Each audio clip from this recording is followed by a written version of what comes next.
Hi folks, David Waring here again with InformedTrades.com and today's lesson of the day. In our last lesson we finished up our discussion on the most important reason why the US dollar is still the king of the currency world, its status as the world's reserve currency. In today's lesson we're going to wrap up our discussion on the status of the US dollar with a look at the final three factors which will ultimately determine the US dollar's fate. So let's get started. If you remember from our first lesson on why the US dollar is still king of the currency world, we listed four main contributing factors. As we've just covered in our last two lessons, the most important factor is its status as the world's reserve currency. Next in line in importance is the fact that so many foreigners invest in US assets and/or hold their savings in US dollars. According to Kathy Lean's book, Day Trading the Currency Market, foreign direct investments into the United States are equal to approximately 40% of total global net inflows for the United States. On a net basis, the U.S. absorbs 71% of total foreign savings.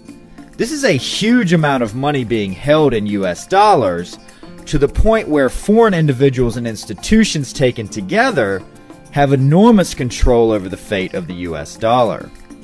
With this in mind, there are several things that traders watch for when trying to detect any change which would affect foreigners' appetite for US assets and/or the US dollar. As individuals and corporations have many of the same concerns that a central bank has in holding US dollars, we've already covered most of the factors that will affect private individuals and institutions' appetite for the dollar.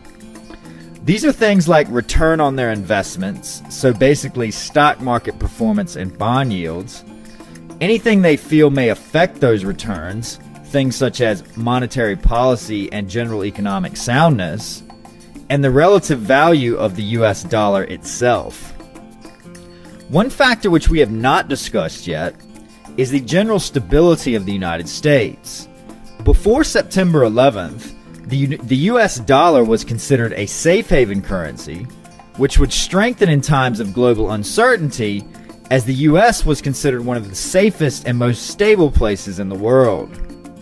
The events of September 11th diminished the US dollar's status as a safe haven currency somewhat, a status which it has struggled to regain ever since. Next in line of importance is the US dollar's role in international trade. Many commodities such as gold and oil are quoted in US dollars in the international markets, and because of this, many countries use the US dollar in international transactions.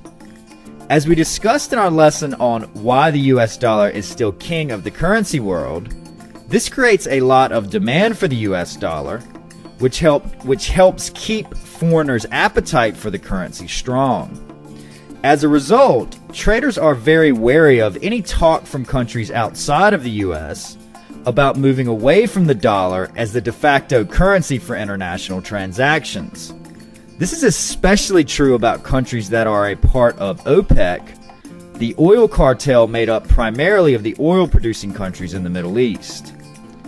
We should now have a good understanding of each of the factors which traders watch for when trying to determine the long-term fundamental position of the US dollar, which are its status as the reserve currency of the world, tying into that, countries' willingness to use the US dollar in their currency pegs and the soundness of those pegs, foreign interest in the US dollar and US dollar-denominated assets from individuals and corporations, and the pricing in US dollars of commodities in international markets.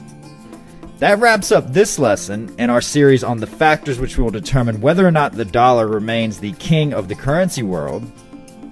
In our next lesson, we will look at some of the key fundamental data which tends to move the dollar outside of these four factors. So we hope to see you in that lesson. As always, if you have any questions or comments, please feel free to leave them in the comment section below. And good luck with your trading!